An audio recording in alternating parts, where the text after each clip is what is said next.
What's cracking? It's your homie Ice Cube. Just wanted to address a few things. Everybody been checking out the internet. My man Katt Williams. First of all, I just want to say, we shot that movie over 20 years ago. So, people have different perspectives, and it's been a long time.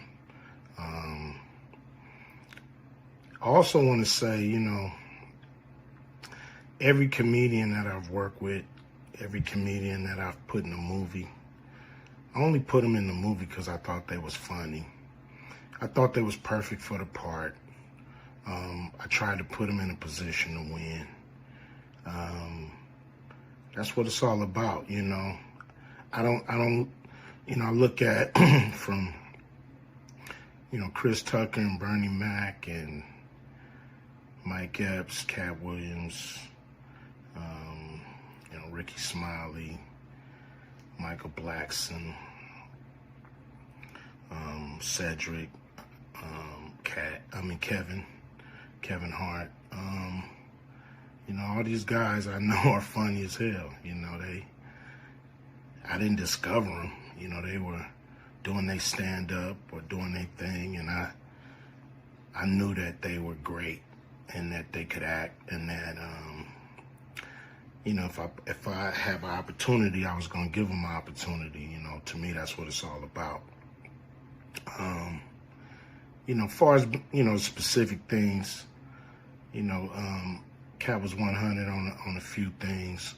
Most of what he was saying, a couple things, I just want to clarify. When we bring in a new, comedian, we do have them try out for different roles. So Ricky did give Money Mike a shot. But when we saw him and, we kind of saw how he moved and how he was, auditioning, we decided that he would be a better, Santa Claus, which was, to me, the perfect casting. When we saw Mike, damn, I call him Money Mike. When we saw Katt, when I saw him, I just knew that he was perfect for Money Mike. And, Katt, said he wrote his role, which, the role was written, but he enhanced it. This is why Katt was so dope in the movie. Money Mike had a small role, about as big as the Santa Claus role, but when we start filming, he was giving us such magic that we kept expanding his role and giving him more to do because he was on point. When we shoot these movies, for one, the scripts are fire, or they wouldn't even do it. The scripts are laugh out funny. But we shoot the script, but once we get what we need from the script, we let the comedians ad-lib, riff, play with the words, do their thing. We give them a take where they can, or 2, 3 takes where they can go off and do what they feel. Sometimes it makes the movie, sometimes it don't. When somebody gives you jewels, you want to try to make sure that makes the movie. So in the movie, there's second thing I want to clear up. I would never shoot a rape scene in a movie, especially like Friday, where you actually see this happening on camera. That ain't my style. If you check out any of my movies, they not raunchy. We did a movie called Players Club where the subject matter was a little raunchy, but for the most part, even that, we left it to your imagination. So the only reason that kind of stuff was in the movie is because you have 3 villains in Friday After Next. You have the Santa Claus stealing presents. You have Damon, just got out of prison, sweating. Craig and Day for the rent money. And then you have Money Mike, a pimp that treats his woman,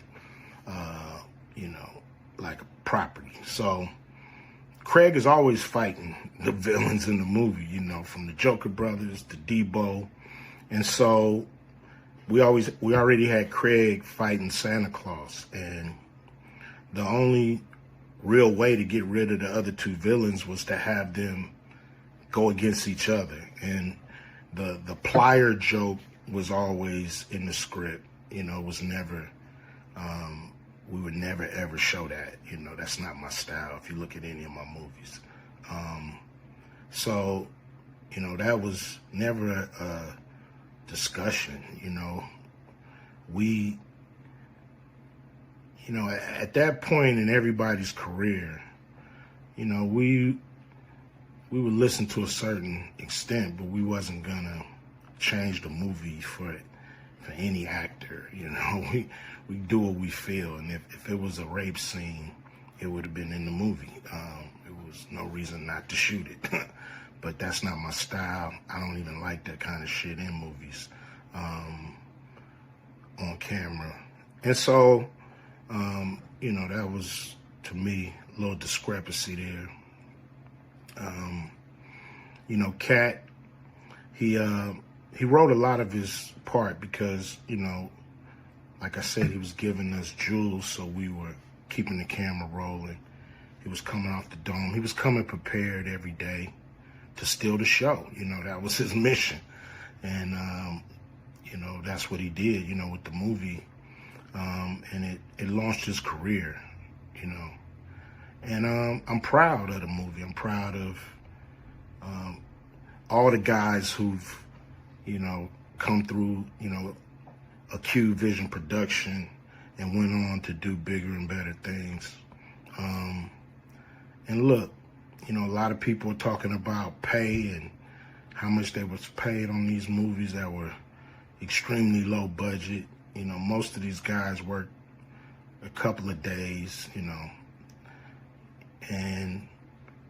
when you're doing a movie, there's over 100 people working on the movie that need to get paid.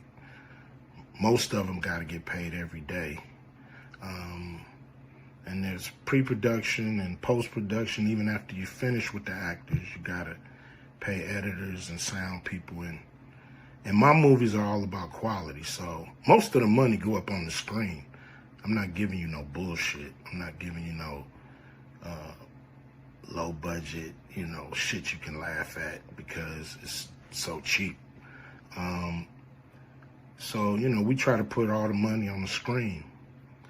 And so any actor that's mad at what they got paid, just look at what you was doing. Look at where your career was at the time. Take a look at where it is now.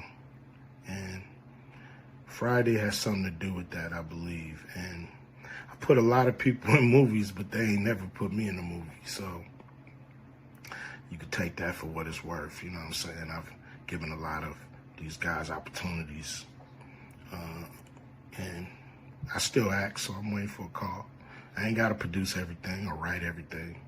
I got love for all the comedians that I've worked with. Got, much love for Katt. He spoke up for me a lot. And I just wanted to be clear and clarify some things. And shit, man. I hope y'all have a good 2024. Yeah.